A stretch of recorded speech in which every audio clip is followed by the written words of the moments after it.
Let's mic देश का मिजाज नॉर्थ ईस्ट। नमस्कार। लेट्स माइक देश का मिजाज और खबरें उत्तर पूर्व से। असम विधानसभा चुनाव के लिए नामांकन पत्रों की जांच पूरी हो गई है।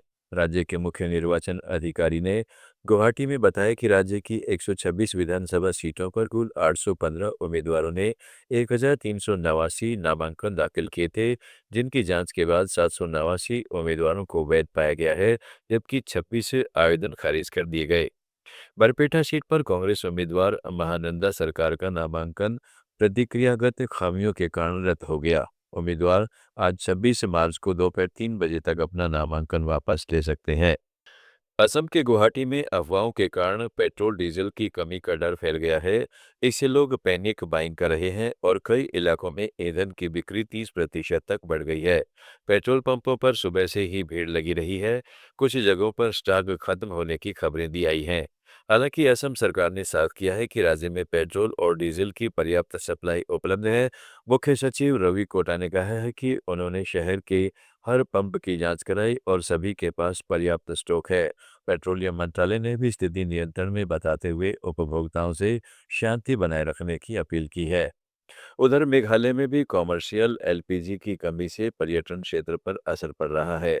शिलांग और सोहरा जैसे पर्यटक स्थलों में होटल और रेस्तरां अपने मेन्यू छोटे कर रहे हैं। उन्होंने सेवाएं भी सीमित कर दी हैं।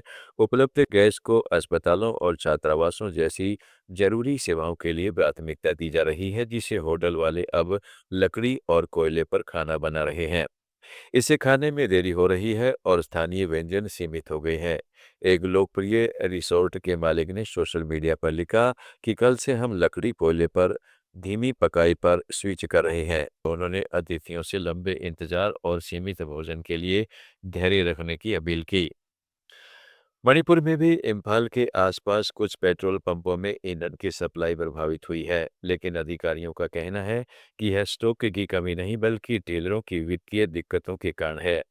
राज्य में शांति बहाली के प्रयासों के तहत कुछ विधायकों ने लेतान क्षेत्र के तंगखुल और कुर्की नेताओं से मुलाकात की। इससे दोनों समुदायों के बीच चल रहा विवाद सुलझाने के लिए उनकी राय ली गई। मोइरांग में लोगों ने एक रैली निकाली। इसमें अवैध प्रवासियों की पहचान और विस्थापितों की वापसी तक जनगणना टालने की मांग की गई। इधर मुख्यमंत्री यमुनाम खेम चंद सिंह ने दिल्ली में राष्ट्रपति से मुलाकात कर उन्हें राज्य की मौजूदा स्थिति और शांति की दिशा में उठाए जा रहे कदमों की जानकारी दी।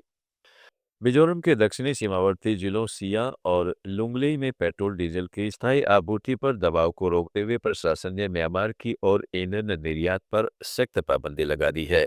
अधिकारियों ने अनधिकृत निर्यात और थोक बिक्री को रोका है। साथ ही पेट्रोल 500 और डीजल 1000 लीटर से ज्यादा की बिक्री केवल वैध स्टोरेज लाइसेंस वालों को ही करने की व्यवस्था की है।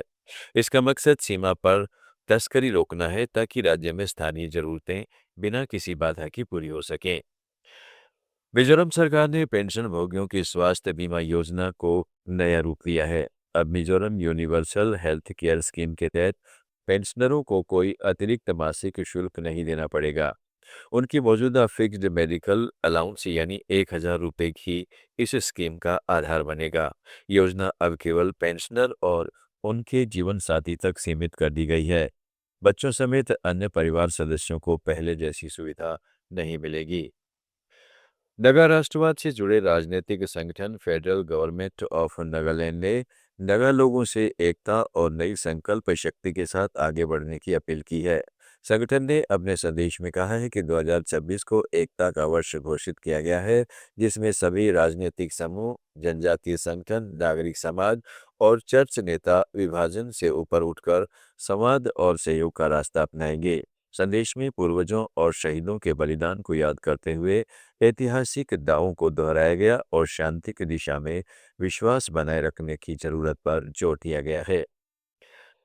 त्रिपुरा के खोवाई जिले में किसानों ने भारत बांग्लादेश सीमा पर जेबरी क्षेत्र में सिंगीचारा बॉर्डर गेट के बार बार बंद रहने और अनियमित खुलने के विरोध में राष्ट्रीय राजमार्ग 208 पर जाम कर दिया। देश का मिजाज में फिलहाल इतना ही। जुड़े रहिएगा लेट्स माइक के साथ। आप सुन रहे थे लेट्स माइक